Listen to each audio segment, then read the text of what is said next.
வணக்கம் மக்களே! நேத்து நம்ம போஸ்ட் பண்ண 2 வீடியோஸுமே பார்த்தீங்கன்னா, வீடியோ எண்டுல நான் பேசி முடிக்கிறதுக்கு முன்னாடியே வந்து கட் ஆயிருச்சு. என்ன இஷ்யூ அப்டின்ட்டு தெர்ல. இன்னைக்கு காலையில நண்பர்களோட கமெண்ட்லாம் பார்த்தேன். நேத்து சுத்தமா வந்து கமெண்ட் எல்லாம் வந்து பார்க்கறதுக்கான நேரமே வந்து கிடைக்கல. பட் பலரும் பார்த்தீங்கன்னா 2 வீடியோலயுமே லாஸ்ட் போர்ஷன் வந்து கட் ஆயிருக்கிறதா வந்து சொல்லியிருக்காங்க. பட் அது என்ன ஏது எனக்கு தெரியல. ஸோ அத திரும்ப செக் பண்ணி பார்க்கறதுக்கு நேரமும் வந்து இல்ல. அதுக்கப்புறம் இன்னைக்கு நான் இப்போ வீடியோ ரெக்கார்ட் பண்ணும்போது ஸோ ஒரு டெஸ்டிங் வந்து போட்டிருக்கேன். பட் இப்போ நான் போட்ட டைம்ல கரெக்ட்டா தான் வந்து போகுது. ஸோ பார்ப்போம். வீடியோ அப்லோட் பண்ணிட்டு மேபி திரும்ப இந்த மாரி ஏதாச்சும் ஒரு கட் நடந்ததுன்னா, கண்டிப்பா வந்து கமெண்ட் செக்ஷன்ல ஷேர் பண்ணுங்க. ஸோ தெரியப்படுத்துனதுக்கு நம்ம நண்பர்களுக்கும் ரொம்ப நன்றி அப்படிங்கிறது இந்த இடத்துல நான் மென்ஷன் பண்ணிக்கிறேன். ஸோ இப்போ வந்து நம்ம வீடியோக்குள்ள வந்து போவோம். முதலாவதா நம்ம பார்க்க போறது மார்க்கெட் அப்டேட் தான். ஸோ மார்க்கெட் ஓப்பன் ஆகும்போது ஒரு நெகட்டிவ் ஃப்ளாட்டா வந்து ஓப்பன் ஆனது. பட் இப்போ நிஃப்டி 50 ஒரு 150 பாயிண்ட்ஸ் வரைக்கான ஏற்றத்த குடுத்துட்டு இருக்கு. பேங்க் நிஃப்டி 460 பாயிண்ட்ஸ் வரைக்கான ஏற்றத்த டெலிவர் பண்ணிட்டு இருக்கு. இதுக்கு மெயின் ரீசன் ஸோ இந்த ஆர்பிஐயோட ரேட் கட் தான். ஒரு 25 பேசிஸ் பாயிண்ட்ஸ் வந்து ரேட் கட் பண்ண போறதா அனௌன்ஸ்மென்ட் குடுத்த உடனே வங்கி பங்குகள், ஃபினான்ஸ் பங்குகள் எல்லாம் ஓரளவு நல்ல பெர்ஃபார்மன்ஸ பார்த்தீங்கன்னா, இப்ப டெலிவர் பண்ணிட்டு இருக்கு. குறிப்பா ஃபினான்ஸ் செக்டார் பங்குகளான பஜாஜ் ஃபின்ஸ் பார்க்கும்போது 2மே ஒரு 3% வரைக்கான ஒரு ஏற்றத்த டெலிவர் பண்ணிட்டு இருக்கு. பட் லார்ஜ் கேப் வங்கி பங்குகள் எல்லாம் அந்த அளவுக்கு பெர்ஃபார்மன்ஸ் இல்ல. 2டே பங்கு. ஒண்ணு கோட்டாக் கிட்டத்தட்ட 1.5%, இண்டஸ்இண்ட் பார்க்கும்போது கிட்டத்தட்ட 1.25% வரைக்கான ஏற்றத்த குடுத்திருக்கு. ஸோ லார்ஜ் கேப்ல இது 2 நல்ல பெர்ஃபார்மன்ஸ். அதுபோக பிஎஸ்யூ வங்கி பங்குகள் ஓரளவு பெட்டர் பெர்ஃபார்மன்ஸ். குட்டி, குட்டி வங்கி பங்குகளும் ஓரளவு பெட்டர் பெர்ஃபார்மன்ஸ தான் இன்னைக்கு டேல வந்து டெலிவர் பண்ணிட்டு இருக்கு. ஸோ நெக்ஸ்ட் அப்படின்னு பார்க்கும்போது, இன்னைக்கு டே அப்டேட்குள்ள நம்ம போவோம். ஸோ இன்னைக்கு டேல ஐடி செக்டார் பங்குகளும் நல்ல பெர்ஃபார்மன்ஸ வந்து குடுத்திருக்கு. ஆனா, டிசிஎஸ் கிட்ட பெரிய அளவுக்கான பெர்ஃபார்மன்ஸ் இல்ல. காலையில இருந்த பெர்ஃபார்மன்ஸ் இப்போ இல்லாம தான் வந்து போயிருக்கு. மற்ற பங்குகள் கிட்ட இருந்து நல்ல பெர்ஃபார்மன்ஸ் வந்து ஏற்பட்டிருக்கு. ஸோ இன்னைக்கு டே அப்டேட்ன்னு நம்ம பார்க்கும்போது, ஸோ ஃபர்ஸ்ட்டு பிஎஸ்யூ பேங்க் பற்றியான அப்டேட் தான். என்னதான் கவர்மெண்ட் வந்து இந்த எஃப்டிஐயோட லிமிட்ல எந்த சேஞ்சஸும் வந்து கொண்டு வரல அப்படின்ட்டு வந்து சொன்னாலும் கூட, ஸோ பேங்கோட ஃபண்டமெண்டல பேஸ் பண்ணி இப்போ பிஎஸ்யூ வங்கி பங்குகளோட ராலி நடந்துட்டு இருக்கிறதா ஒரு டேட்டா வந்து குடுத்துருக்காங்க. ஸோ இதெல்லாம் நம்ம முன்னாடியே டிஸ்கஸ் பண்ணது தான். ஸோ இந்த எஃப்ஐஐஸ் வந்து உள்ள பணம் போடுவாங்க. அதனால இது ஏறும் அப்படிங்கிறத பேஸ் பண்ணி எல்லாம் இந்த பங்குகள நம்ம இதுக்கு முன்னாடி வந்து டிஸ்கஸ் பண்ணல. ஸோ அப்ப இருந்து இப்ப வரைக்கும் இந்த வருடமே நல்ல ஒரு பெர்ஃபார்மன்ஸ குடுத்த ஒரு பங்குகளா பார்த்தீங்கன்னா, இந்த பிஎஸ்யூ வங்கி பங்குகள் வந்து இருக்கு. பட் பிஎஸ்யூ வங்கி பங்குகள கண்மூடித்தனமா எதிர்க்கக்கூடிய இன்வெஸ்டர்ஸும் நெறைய பேர் வந்து இருக்காங்க. பட் அந்த மாரி எதிர்த்தா அவங்களுக்கு தான் வந்து நஷ்டம். ஓகே. இத எதிர்த்துட்டு ஸோ ஒரு நல்ல ஒரு குவாலிட்டியான லார்ஜ் கேப் பிரைவேட் பங்குகள் பக்கம் போனா கூட பரவால்ல. அப்படியும் போக மாட்டாங்க. இருக்கிறதுலயே குட்டி குட்டியா 4 பங்க வந்து எடுத்து பொறுக்கி போட்டு, அந்த பங்குல தொடர்ந்து அது என்ன வேல இருந்தாலும் சரின்ட்டு முதலீடு பண்ற முறையெல்லாம் என்ன பொறுத்தவரைக்கும் ஒரு தவறான முறை. இந்த வருடத்திலேயே அதுக்கான ரிசல்ட் எல்லாம் கூட வந்து பலருக்கும் கிடைச்சிருக்கும். ஸோ பிஎஸ்யூ வங்கி பங்குகள் எந்த அளவுக்கு பெர்ஃபார்மன்ஸ குடுத்துருக்கு. வெறும் ஷேர் பிரைஸ்ல மட்டும் வந்து டிஸ்கஸ் பண்ணல. ஸோ உங்களுடைய ஃபினான்ஷியல் ரிலேட்டட் பெர்ஃபார்மன்ஸ் பார்க்கும்போதும் ரொம்பவே நல்ல ஒரு பெர்ஃபார்மன்ஸா தான் இருக்கு. முன்ன இருந்த மாரி இல்ல. ஸோ இதற்கு எக்ஸாம்பிள் வேணும்னா, நீங்களே போய் ஃபினான்ஷியல் ரிசல்ட்டும் எடுத்து பாருங்க. ஸோ கடந்த வருடங்களோட பெர்ஃபார்மன்ஸ், ஷேர் பிரைஸ் பெர்ஃபார்மன்ஸையும் எடுத்து பார்க்கும்போது நமக்கு உண்மைகள் வந்து தெரியும். ஸோ இப்ப இந்த சேவாக்லாம் எங்க போனாங்கன்ட்டு தெரியல. அகைன் பார்த்தீங்கன்னா, பிஎஸ்யூ பேங்க் வந்து ஏற ஆரம்பிச்சுருச்சு. ஸோ இப்ப ஏற ஆரம்பிச்சது திரும்ப போய் பீக்ல போய் பிஎஸ்யூ பேங்க்க வாங்க வேண்டியது. அதுக்கப்புறம் கீழ இறங்குனோனே, ஸோ பிஎஸ்யூ பேங்க் இறங்கிருச்சு அப்படின்ட்டு ஒரு பழிய வந்து போட வேண்டியது. ஸோ நம்ம சரியான இடத்துல முதலீடு பண்ணணும். சரியான நேரத்துல முதலீடு பண்ணணும். இதெல்லாம் வந்து ஃபாலோ பண்ணாம, நான் போய் 1,00,00,000 போட்டேன், என் கையில இருக்கு அப்படின்ட்டு போட்டாச்சுன்னா, கடைசில அதுக்கப்புறம் அதனால வரக்கூடிய விளைவுகள அனுபவிக்க வேண்டியது நம்மளா தான் இருக்கணும். நம்ம போய் நம்ம தவறான நேரத்துல முதலீடு பண்ணிட்டு, ஒட்டுமொத்த பிஎஸ்யூ பேங்க்ஸையும் குறை சொல்வது சுத்தமா நல்ல விஷயமே இல்ல. ஸோ ஏறிருச்சு. இப்போ வந்து வாய தொறப்பாங்களா? இந்த மாரி ஏறிருச்சு, என்னோட நஷ்டமெல்லாம் தீர்ந்துருச்சு அப்படின்ட்டு ஏதாவது ட்விட்டர்ல ட்விட்ட போடுவாங்களா? டெஃபினட்டா வந்து போட மாட்டாங்க. குறை சொல்றதுக்கு 1000 பேர் இருப்பாங்க. ஆனா நடந்துருச்சுன்னா, கண்டுக்காம கடந்து செல்வது தான் இப்ப இருக்கக்கூடிய நிலைமையா வந்து இருக்கு. ஸோ எப்படியோ பண்ணிட்டு போட்டோம். ஆப்பர்ச்சுனிட்டி வந்ததுன்னா, நம்ம அந்த ஆப்பர்ச்சுனிட்டிய பிடிப்பதற்கு தயாரா வந்து இருப்போம். அடுத்தது HUL கிட்ட இருந்து ஒரு அப்டேட். இன்னைக்கு டேல HULல பெரிய அளவுக்கான ஒரு சரிவு ஏற்பட்டிருக்கு. கிட்டத்தட்ட 5.5% வரைக்கான ஒரு இறக்கம் இப்போ கரண்ட்டா போயிட்டுருக்கு. பட் இன்னைக்கு டேல 7% வரைக்கும் பார்த்தீங்கன்னா இறங்கியிருந்தது. என்ன ரீசன்னா, ஸோ இந்த குவாலிட்டி வால்ஸ் ஐஸ்கிரீம் பிசினஸ ஸ்பின் ஆஃப் பண்ற ரெக்கார்ட் டேட் இன்னைக்கு தான். ஸோ இதனால ஒரு பிரைஸ் வந்து ட்ராப் ஆயிருக்க மாரி வந்து நமக்கு தெரியுது. ஸோ என்ன ரேட்ல வந்து இது லிஸ்ட் ஆக போகுது அப்படின்ட்டு வந்து நமக்கு தெரியல. பட் இன்னும் கூட பார்த்தீங்கன்னா 2200க்கு கீழ HUL வந்து போகாம இருக்கு. மேபி வந்து போச்சுன்னா அந்த டைம்ல ஃபியூச்சர்ல நம்ம ஃபோக்கஸ் பண்றத பத்தி திங்க் பண்ணுவோம். பட் இன்னைக்கு வரைக்கும் ஹோல்டிங்ல இருக்கிறவங்களுக்கு இந்த குவாலிட்டி வால்ஸ் ஐஸ்கிரீம் பிசினஸும் கிடைக்கும். இவங்களுடைய மார்க்கெட் கேப் கிட்டத்தட்ட ஒரு 1000 ஒரு 10,000 கோடி கிட்ட இருக்கும் அப்படிங்கிற மாரி ஒரு எக்ஸ்பெக்டேஷன் இருக்கு.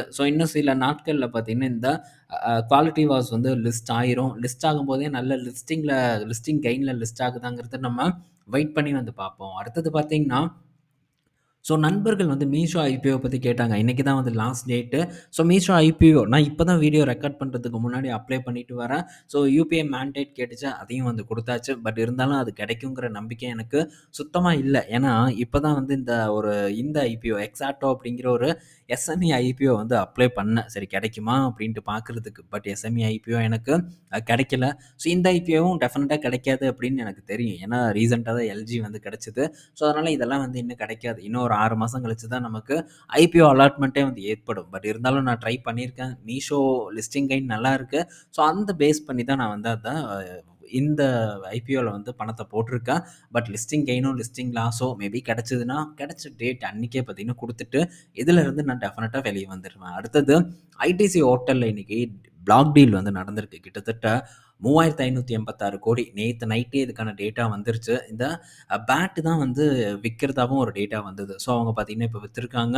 9% ஒர்த் ஆஃப் பங்குகள அவங்க குடுத்துருக்கிறதா டேட்டா வந்திருக்கு. பட் இருந்தும் கூட ஐடிசி ஹோட்டல்ல பெரிய அளவுக்கான ஒரு சரிவு அந்த மாரி எல்லாம் எதுவுமே ஏற்படல. கரண்ட்டா வெறும் 1% வரைக்கான ஒரு இறக்கத்த தான் இந்த ஐடிசி ஹோட்டல் டெலிவர் பண்ணிட்டு இருக்கு. மேபி மியூச்சுவல் ஃபண்ட்ஸ் அவங்க இவங்கன்னு சொல்லிட்டு வாங்கி இத ஆஃப்செட் பண்ணியிருப்பாங்கன்னு நான் நெனைக்கிறேன். அடுத்தது பார்த்தீங்கன்னா, அதானி கிட்ட இருந்து ஒரு அப்டேட் வந்திருக்கு. அதானி குரூப் ஆஃப் கம்பெனிஸ் கிட்ட இருந்து. அதானி போர்ட் பார்த்தீங்கன்னா, இப்போ மதர்சன் கூட பார்ட்னர்ஷிப் பண்றாங்க. எதுக்குன்னா, இந்த ஆட்டோ எக்ஸ்போர்ட் ஹப் அவங்களுடைய டிஹி போர்ட்ல அமைக்கிறதுக்கு ஒரு பார்ட்னர்ஷிப் நடக்குது. மதர்சன் ஒரு தரமான ஒரு கம்பெனி. பட் விலை தான் இப்ப இருக்கக்கூடியது எனக்கு அட்ராக்டிவா பட மாட்டேங்குது. மேபி நமக்கு கிடைக்கும் ஃபியூச்சர்ல அப்படிங்கிற ஒரு எதிர்பார்ப்பு இருக்கு. ஏன்னா, ஆட்டோ செக்டார நம்ம தொடர்ந்து பார்த்துட்டு இருக்கோம். அதனால இந்த இடத்துலலாம் பெருசா நம்ம அவசரப்படாம இருப்பது நல்லது. இதெல்லாம் ப்ரீவியஸா கிடைச்ச ஒரு ஆப்பர்ச்சுனிட்டி. அந்த டைம்ல எல்லாமே நல்லா போயிட்டு இருந்த டைம்ல கூட அந்த பங்குல பெரிய ஒரு கரெக்ஷன்லாம் ஏற்பட்டது. இப்ப திரும்ப ஏறி இருக்கு. மேபி திரும்ப கரெக்ஷன் ஏற்பட்டதுன்னா, அந்த கரெக்ஷன நம்ம யூஸ் பண்றதுக்கு ட்ரை பண்ணலாம். அடுத்த ஒரு பெரிய அப்டேட் பார்த்தீங்கன்னா, டாடா மோட்டார்ஸ் கிட்ட இருந்து வந்திருக்கு. என்ன ஒரு அப்டேட்னா, இப்ப இந்த டாடா மோட்டார்ஸ்ல ரீசென்ட்டா தான் அவங்களுடைய டிசைன் ஹெட்ட வேலைய விட்டு "கிளம்புடா நீ" அப்படின்னு சொல்லி அடிச்சு தொரத்தி விட்டாங்க. இப்போ தொரத்தி விட்ட கையோட பார்த்தீங்கன்னா, இந்த ஜாக்வார் லேண்ட் ரோவர் அதாவது ஜாக்வாரோட புது மாடல இவங்க லண்டன் ஸ்ட்ரீட்ல ஓட விட்டு வீடியோ எடுத்துட்டு இருக்காங்க. ஓட விடுறது மட்டும் இல்ல, நிறைய இன்ட்ரஸ்டிங்கான ஃபேக்ட்ஸ் எல்லாம் இருக்கு. இந்த ரோல்ஸ் ராய்ஸோட ஒரு கம்பேரிசன், ரோல்ஸ் ராய்ஸ் கல்லியன் நினைக்கிறேன். அது கூட ஒரு கம்பேரிசன போட்டிருக்காங்க. நெக்ஸ்ட் இந்த புகாட்டி கூட ஒரு கம்பேரிசன போட்டிருக்காங்க. இன்னும் சில ஃபெராரி கார் கூடலாம் பார்த்தீங்கன்னா, பக்கத்துல நிக்க வச்சு இந்த காரையும் நிக்க வச்சு ஃபோட்டோ ஷூட்டா எடுத்து தள்ளியிருக்காங்க. வீடியோஸ் எடுத்திருக்காங்க. அவங்க கூட தான் இந்த கார் பார்த்தீங்கன்னா, டைரக்ட்டா போட்டி போட போகுது. ரோல்ஸ் ராய்ஸ், பென்ட்லி போன்ற பெரிய பெரிய சொகுசு கார்களோட போட்டி போட போகுது. டாடா மோட்டார்ஸ் என்ன எக்ஸ்பெக்ட் பண்றாங்கன்னா, பெரிய வால்யூமே எக்ஸ்பெக்ட் பண்ணல ஜாக்வார பொறுத்தவரைக்கும். லிமிட்டட் நம்பர் வித்தாலும் பிரச்சனை இல்ல. பட் நாங்க இத பிரீமியமான ஒரு விலையில தான் விக்க போறோம் அப்படிங்கிற ஒரு முடிவுல தெளிவா இருக்காங்க. பட் இந்த கார டிசைன் பண்ண ஹெட்டையே அடிச்சு தொரத்தி விட்டாச்சு. அடுத்தது என்ன ஆக போகுது அப்படிங்கிறது தெரியல. இதே மாடல் தான் இருக்கும் அப்படின்ட்டு நம்ம உறுதியா சொல்ல முடியாது. இது ஜஸ்ட் பார்த்தீங்கன்னா, ஒரு கான்செப்ட் மாடலா கூட இருக்கலாம். இதிலிருந்து பல ஆல்ட்ரேஷன் மாடல்ஸ் இருக்கும். ஒரு மாறுதல் இருக்கும் அப்படின்னு தான் நான் எக்ஸ்பெக்ட் பண்றேன். பழைய ஜாக்வாரையும், புது ஜாக்வாரையும் நிறுத்தி வச்சிருக்காங்க. பார்க்கும்போது சைட்லலாம் பார்க்கும்போது நல்லா இருக்கு. ஆனா, அந்த ஃப்ரண்ட் எண்ட் பார்க்கும்போது தான் பொம்மை காராட்டம் இருக்கு. பார்ப்போம் என்ன நடக்குது. இந்த ஜாக்வார் என்ன மாரியான டிசைன்ல இறக்க போறாங்கங்கிறத பொறுத்திருந்து நம்ம பார்ப்போம். இது டாடா மோட்டார்ஸ் கிட்ட இருந்து வந்த அப்டேட்டு. இந்த டாடா மோட்டார்ஸ் பத்தியும் நம்ம இன்னொரு வீடியோ ரிட்டெயில் ஆப்ஷன் குளோபல்ல டிஸ்கஸ் பண்ணணும்னு இருக்கேன். விரைவில் நம்ம அத பற்றியும் டிஸ்கஸ் பண்ணுவோம். அடுத்தது இன்டெல் கிட்ட இருந்து ஒரு அப்டேட் வந்திருக்கு. என்ன அந்த அப்டேட்னா, இன்டெல் அவங்களுடைய நெட்வொர்க்கிங் பிசினஸ இதுக்கு முன்னாடி விக்க போறதா சொல்லிட்டு இருந்தாங்க. ஆனா, இப்போ நாங்க அத விக்க போறது இல்ல அப்படின்ட்டு இன்டெல் நிறுவனம் பல்டி அடிச்சிருக்கு. என்ன ரீசன் அப்படின்னு தெரியல. கொஞ்சம் காசு கீசு பார்க்க ஆரம்பிச்சோனே, அகைன் இவனோட வேலைத்தனத்த ஆரம்பிக்க போறானாங்கிறதும் வந்து தெரியல. ஸோ, இப்போ அவங்களுடைய ஃபவுண்டரி பிசினஸ் கொஞ்சம் தல தூக்க ஆரம்பிச்சிருக்கு. ஸோ, ஃபவுண்டரி மிகப்பெரிய ஒரு எக்ஸ்பெக்டேஷன் நம்மள பொறுத்தவரைக்கி. ஏன்னா, இந்த சிபியு பிசினஸ்ல இருக்கக்கூடிய காம்படிஷன பத்தி நம்ம டிஸ்கஸ் பண்ணியிருக்கோம் இப்போ. Amazon கூட பார்த்தீங்கன்னா, அவங்களுடைய ஆர்ம பேஸ் பண்ணி புது ஒரு கிராடியான் அப்படிங்கிற ஒரு சிபியு சர்வர் சிபியுவ லான்ச் பண்ண போறதா வந்து சொல்லியிருக்காங்க. என்ன ஆக போகுதுன்னு தெரியல. ஸோ, கன்னா பின்னாங்கிற ஒரு காம்படிஷன் பார்த்தீங்கன்னா ஏற்படுது. இப்போ வரைக்கும் பார்த்தீங்கன்னா, எந்த ஒரு சிபியும் இல்ல. 2டே சிபியு தான். ஒண்ணு AMDயோட ஒரு சிபியு, இன்னொன்னு Intelஓட Xeon சிபியு. இது 2ம் தான் சர்வர் சிபியுவா இருந்துட்டுருக்கு. பட் இப்போ Amazon பார்த்தீங்கன்னா, ஆர்ம பேஸ் பண்ணி அவங்க ஒரு சிபியுவ லான்ச் பண்ண போறதா சொல்லியிருக்காங்க. 192 கோர் இருக்க போறதாவும் அப்டேட் வந்து குடுத்துருக்காங்க. ஸோ, இதனால இந்த சிபியு, ஜிபியு செக்மெண்ட்ல காம்படிஷன் ஏற்படும். பட் பெர்ஃபார்மன்ஸ் எந்த அளவுக்கு இருக்கு அப்படிங்கிற ஒரு எந்த விஷயமும் இப்போ வரைக்கும் சொல்லாம இருக்காங்க. என்ன காரணம் அப்படின்ட்டு நான் எதிர்பார்க்கிறேன்னா, ஸோ இப்போதைக்கு இந்த மாதிரியான செய்திகள நம்ம கிட்ட புஷ் பண்ணி இந்த பங்க வந்து நல்ல ஒரு உயரத்துக்கு ஏத்துவாங்க. என்னைக்கு ஏத்துவான்னு தெரியாது. பட் ஏத்துவாங்க. அதுக்கப்புறம் ஸோ இது AMD கூட கம்பேர் பண்ணா பெர்ஃபார்மன்ஸே இல்லன்பாங்க. அடுத்தது NVIDIA GPU கூட கம்பேர் பண்ணா பெர்ஃபார்மன்ஸே இல்லன்பாங்க. ஸோ இந்த மாரி நல்ல ஒரு விளையாட்ட பார்த்தீங்கன்னா, மார்க்கெட்ல காட்டுறதுக்கான வாய்ப்பு இருக்கு. ஸோ நானும் Amazon அண்ட் Microsoft 2லயுமே வந்து ஒரு சின்ன பொசிஷன் எடுக்கலாம் அப்படிங்கிற ஒரு ஐடியால வந்து இருக்கேன்.